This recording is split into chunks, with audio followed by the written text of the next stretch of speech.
taking a solution, a metal solution. The metal solution, the solvent evaporates and it gives the solid residue. Okay, the solid residue, it vaporizes and it is converted into gas. Okay, by the heat that is provided by the flame photometry.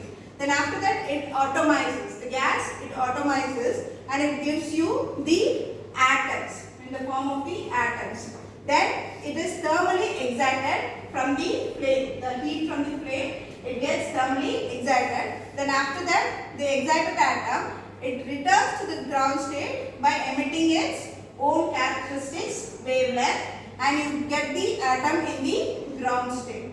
Okay, so that's a difference between the flame photometry and atomic absorption spectroscopy, where there the atom is excited by observing its characteristic wavelength to the excited state, and we are taking that reading and we are calculating. Right here, what happens? The excited atom, it emits its characteristic wavelength and it returns to the ground state. Okay. Can anyone now explain what is the principle? Yes. First there will be solution, ma'am. The solution, the solvent will be evaporated, ma'am. Then the remaining that solute will have, ma'am, that is the solid residue, ma'am. That solid residue will vaporizes by providing heat in the flame photography, ma'am. Then after vaporizing, the gas will be present, ma'am. The gas will atomizes and converted into its consecutive atoms, ma'am. Then the gas, the atoms, separate atoms will be thermally excited, ma'am. Then those excited atoms will emit their respective wavelength, ma'am, by returning to the ground state, ma'am, after we get the ground state. Okay, very good. Okay, so that is the principle involved. Okay, you got it very rightly. Now we will see the instrumentation of this flame photometer. Okay, can anyone say where it starts with? Can anyone say what is this? I have not labeled it. I think it is a sample solution. Very good. It is sample solution. So this is the sample solution. Can anyone say what comes next? What is this? Nebulizer. It's nebulizer, right? So this is the nebulizer.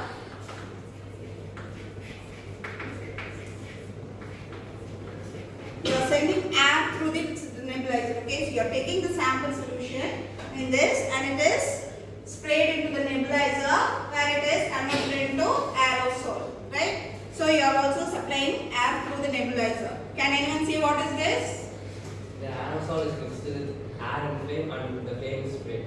Yeah, so the aerosol is mixed with the air and fuel over here. Okay, we are providing fuel over here, and this is the drain. This is called the mixing chamber because the aerosol is mixed with the fuel and the jet of the air, compressed air is also passed through it. It is called mixing chamber. So can anyone say what is happening out here? What is this? Radiation converges and passes through the monochromatic. Okay, so here the radiation converts and passes through the monochromator. In this plane, we are spraying that is the mixed chamber, the aerosol, it is getting sprayed over here. Then after that, this process is taking place. Can anyone say this? First, the solution is converted, vaporizes and converted into solid residue. Then it passes through vaporizes and giving gas. Then it atomizes and thermally excited atom is formed. Then return to ground state and ground state. Okay, so all these, the principle which is involved over here, it is being taken place inside this flame. Okay, then after that, it is passed through the lens through the monochromator. Okay, so what happens after that? Can anyone say?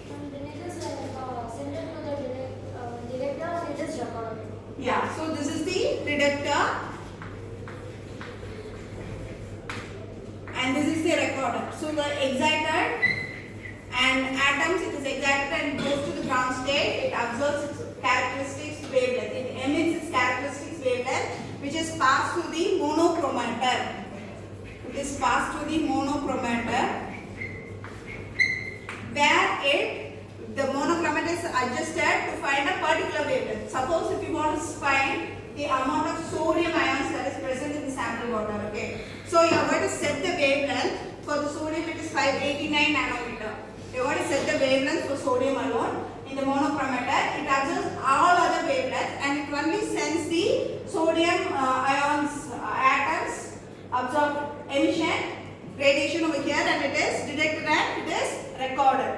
Okay, so you are in the recorder, the detector, it detects the intensity, recorder the intensity depends upon the pulse. Okay, that is due to the pulse you have the current that is proportional to how much intensity of radiation is being emitted. Okay, so this flame photometry, it's used to find the sodium, lithium, calcium in the blood serum, in the soil, okay, and also in many places, right? And how you are going to find it is, you will have a blank. Blank means what? It is the solvent, okay, without the solution. It is the solvent that is used to prepare the solution. Okay, so you will have the intensity has I0 for the blank, that is emission, okay, E0. Then if there are different types of concentration, C1, C2, C3, C4, etc. is being prepared, and these readings are taken as E1, emission 1, 2, 3, 4, like that we are finding out. And you have a sample, okay, you have to find the intensity of the sample. So when you find the intensity of sample, when you draw a graph, you have the concentration versus intensity. From the graph you will find out the concentration of the unknown sample. Okay, so this is about the flame photometry.